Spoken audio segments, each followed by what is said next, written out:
ثم جعلناك على شريعة من الأمر فاتبعها ولا تتبع أهواء الذين لا يعلمون. Hukum terkait dengan masalah tahallul. Kapan orang dibilang tahallul? Tahallul itu artinya dia sudah lepas dari ihramnya. Sudah lepas dari ihram. Kata beliau, bithnaini min halkin wa ramyin nahri awit tawafi halla qalmud dhifri. Halla qalmud dhufri. Ya, dengan dua dalam bentuk cukur dan melempar jamrah di hari nahar. Ramyin nahri itu artinya pelemparan di hari nahar. Apa itu pelemparan di hari nahar tadi? Jamratul Aqabah. Dengan dua ini atau dengan cukur dan tawaf. Cukur dan tawaf. Halla qalmud dhufri. Maka boleh lagi potong kuku. Ya beliau ambil satu bentuk ya potong kuku. Maksudnya halal lagi. Dari apa yang dilarang. Potong kuku itu salah satu yang dilarang. Dalam ihram. Sebagaimana yang akan datang nanti. Iya. Baik. Kemudian kata beliau, wal halqu wal lubsu wa saydun wa yubah bi thalithin wat'un wa aqdun wa nikah. Jadi boleh sudah gunting kuku, boleh sudah cukur, boleh wal lubsu pakai pakaian, boleh lagi dia berburu hewan buruan. Ya. Wa yubah dan dibolehkan bithalithin dengan tiga sekaligus. Tiga itu ya. Kalau dia lakukan tiga-tiganya. Melempar jamrah. Cukur dan tawaf sudah tiga. Maka bolehlah wat'un. Boleh hubungan suami istri. Wa aqdun. Boleh akad. Wa nikah. Dan boleh menikah. Jelas ya? Baik, ini disebut tahallul al-kamil, al-tahallul tsani. Ini istilah tanggal 10. Tanggal 10 itu ada dua tahallul namanya. Ada tahallul awal dan ada tahallul al-tsani. Ada tahallul pertama dan ada tahallul kedua. Apa bedanya tahallul pertama? Tahallul pertama itu penghalalan dia boleh semua. Yang dilarang dalam ihram boleh lagi dia lakukan. Boleh pakai wangi-wangian, gunting kuku, pakai baju biasa, gunting rambut. Yang tidak boleh hubungan suami istri. Akad nikah itu tidak boleh. Iya. Itu tahallul pertama.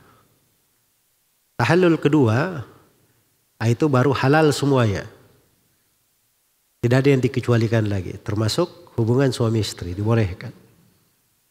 Baik itu tahallul kedua. Tahallul kedua ini disebut tahallul sempurna. Tahallul sempurna. Baik, kapan tahallul pertama, kapan tahallul kedua? Ini yang dibahas oleh penulis di sini. Baik. Tadi saya sudah terangkan amalan tanggal 10 yang disebut oleh penulis ada berapa? Ada 4. Yang pertama, ramyu al-jamratul al-aqabah, melempar jamratul aqabah yang pertama. Yang kedua, ad-dabh, an-nahar, menyembelih. Kemudian yang ketiga, al-halq, cukur atau al-qasr, taksir. 3. Yang 4, tawaful ifadah, tawaf. Yang terkait dengan tahallul itu cuma 3. Keluarkan menyembelih. Yang terkait dengan tahallul cuma berapa? 3. Nah, karena itu di kaidah fuqaha dari 3 ini, kalau dia lakukan 2, maka dia masuk di tahallul pertama. Kalau dia lakukan 3 semuanya, maka dia sudah masuk di tahallul berapa? Tahallul kedua. Sudah tahallul sempurna. Begitu saja kaidahnya. 2 dari 3 berarti tahallul pertama. 2 dari 3 apa tadi? Cukur bersama dengan melempar atau tawaf ifadah bersama dengan melempar. Iya, ini tahallul pertama namanya. Tapi kalau dia sudah lakukan dua-duanya, cukur bersama, dia lakukan 3-tiganya semua, dia sudah melempar, sudah cukur, sudah tawaf ifadah, maka sudah sempurna sudah tahallulnya. Jelas ya? Dia sudah tahallul sempurna. Baik. Ini yang dipakai oleh al-fuqaha ya. Bahasa di kebanyakan madhab seperti itu. Tahallul pertama, tahallul kedua. Dan tahallul pertama itu melakukan 2 dari 3. Nah, begitu mereka bahasakan. Walaupun sebenarnya kalau dilihat di haditsnya itu, tahallul pertama itu dengan bentuk melempar jamrah dan cukur. Tahallul pertama. Tahallul pertama. Kalau sudah tawaf ifadah, maka dia sudah tahallul sempurna. Sudah tahallul sempurna. Baik, begitu mudahnya ya. Nah itu yang langsung mencocoki pada nas-nas di dalam hadits. Baik. Kemudian setelah itu kata, di sini ada satu masalah. Jadi banyak ditanyakan ya di belakangan ini karena sebagian teman-teman yang haji itu cuma baca-baca buku saja. Ya. Sebagian ada yang membaca di buku Syekh Al-Albani rahimahullahu ta'ala. Syekh Al-Albani itu mengungkapkan bahwa siapa yang sudah melempar jamrah, itu bagi beliau cukup untuk tahallul ya. Itu pendapat sebenarnya kuat. Tapi kalau dia melempar jamrah dan menyembelih itu lebih aman. Karena lebih mencocoki konteks pada riwayat-riwayat.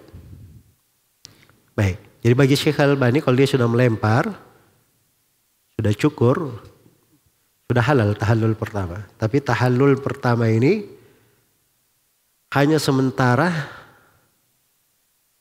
sampai matahari terbenam saja. Di antara jarak ini dia harus melakukan tawaf ifadah supaya boleh tahallul sempurna. Tapi kalau dia belum tawaf ifadah sampai matahari terbenam, maka dia kembali lagi menjadi muhrim. Menjadi orang yang posisi ihram lagi. Ya, dan ini pendapat beliau ini pendapat tidak dipakai. Dan tidak ada yang mengamalkannya dari para fuqaha. Jelas ya, karena itu di bab ilal itu ada namanya hadits-hadits yang para ulama meninggalkan beramal dengannya. Jadi karena hadits itu mungkin ada sudut kelemahan yang tidak terlihat atau sudah terjadi kesepakatan bahwa hukum syar'i itu tidak di hadits itu tapi di hadits yang lain. Jelas ya?